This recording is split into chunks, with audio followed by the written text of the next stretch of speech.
Hi, this is Cami Kidder with Throw Like a Girl TV, the gender equality channel on YouTube. We are in Viera, Florida for day 2 of the Women's Baseball World Cup. And unfortunately, the big story today has kind of been the weather. And we're hoping that this isn't a pattern, but yesterday it happened and today it's happened, so it's the pattern we have so far. The good news is, since these are turf fields, it is actually fine to play on them. They can actually even play in the rain, whereas you don't see that in most like Major League Baseball because of dirt fields.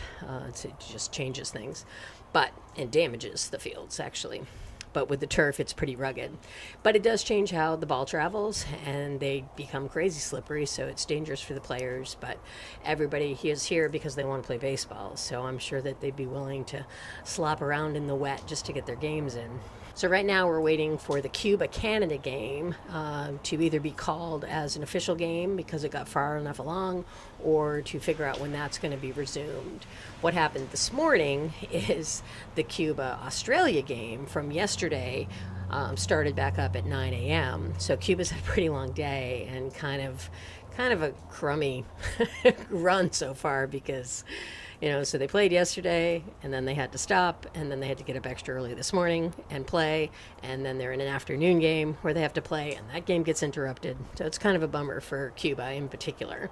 And last I checked, Canada was coming on strong in those later innings, and they were on top of Cuba by quite a percentage, I think 12-9. And you can, make the argument that Cuba is more adversely affected. Your pitching rotations change, and people are worn out, and it's only day 2.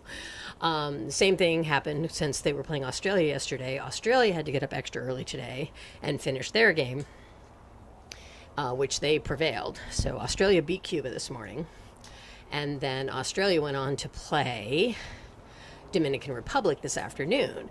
Well, the Dominican Republic has probably been the surprise story of the tournament. And I say that with all deference and respect. It's just that nobody had a book on these guys because they have never come to a World Cup. They're an unranked team. And they held their own really well against Japan yesterday in the opening game. And then today they beat Australia, which is the 4th ranked team in the world. So they ought to be pretty happy with themselves. And I think everybody's pretty excited to see what they do next. So that was at 9 a.m. this morning. And then there were 2 regularly scheduled 10 a.m. games. We had Japan versus Hong Kong. Now you might, if you watched yesterday's video, I made a comment about maybe a deferential or a respectful restraint that Japan seemed to have shown against Dominican Republic because they were an unranked team. Not so today. So I don't know if I was just misread the entire situation and maybe Dominican Republic was that strong, or the strategy changed, because today Japan completely blew out Hong Kong 24-0. Now what's tricky in a tournament like this is there's this run differential rule. And if there's ties and things later on in determining who goes on to the super round, who goes to the consolation round, it comes down to how many runs you scored. So the teams are really encouraged to score as many runs as possible, which is, it's exciting for the fans and such, but it is kind of demoralizing for the team on the opposite end of the throbbing. So like, I think it was the 5th inning. And maybe it was the 6th, it was the 5th inning, I think, and there was a passed ball in the Japan game, and they played at their 21st run. It seems like you could tell that player to stand down. Like, you don't need to take home on a pass ball when you're up 20 runs. But I think when you get caliber athletes like we have here, very elite caliber athletes, you can't just switch on and off your competitiveness. You're here to win, and you see an opportunity, and that's what you've trained to do, and that's what you practice to do, and you take that opportunity. And again, back to that run differential rule, the more runs, the better. So then we switch over to the Venezuela-Korea game, which was a bit more evenly matched. Venezuela prevailed. They had some really nice plays in the field. Their pitching was stronger than the Korean pitching, and that seems to be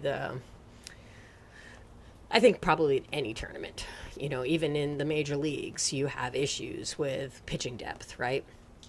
It doesn't seem to be enough. And in a tournament like this, where you only have 20 players, basically half your team has to pitch. And that may not be your primary thing, and that may not be the thing that you've had the chance to practice the most at. So they did have some weaknesses in their pitching staff, Korea, and I think that Venezuela capitalized on that like they should. So those were the 10 o'clock games. And then we started the 2 o'clock games, as I mentioned, that were both interrupted, but the Australia-Dominican Republic game did finish. They were through, you have to be apparently through 4 innings in this tournament since more thunder. Thought we were done. And you have to be through 4 to make an official game, because these are 7-inning games in this tournament. So then that leaves, like I mentioned before, Cuba and Canada sort of hanging out there, needing to finish their game.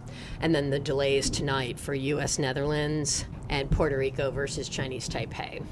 So whether they'll get those games in tonight, I don't know. It seems to me that if we're still having thunder and it is almost 7:30, that they probably couldn't even think about starting those games for at least another hour. And that's a pretty late start, but I'm sure they want to get the games in. So we will keep you posted. Thanks so much for watching Thrill Like a Girl TV. And please like, subscribe, share, all of that great stuff. Follow us on social media. We're posting photos from the tournament on our TLAG movie, Thrill Like a Girl movie Twitter handle. We're also on Instagram, Facebook, and just trying to get the word out here about women's baseball and how really great it is.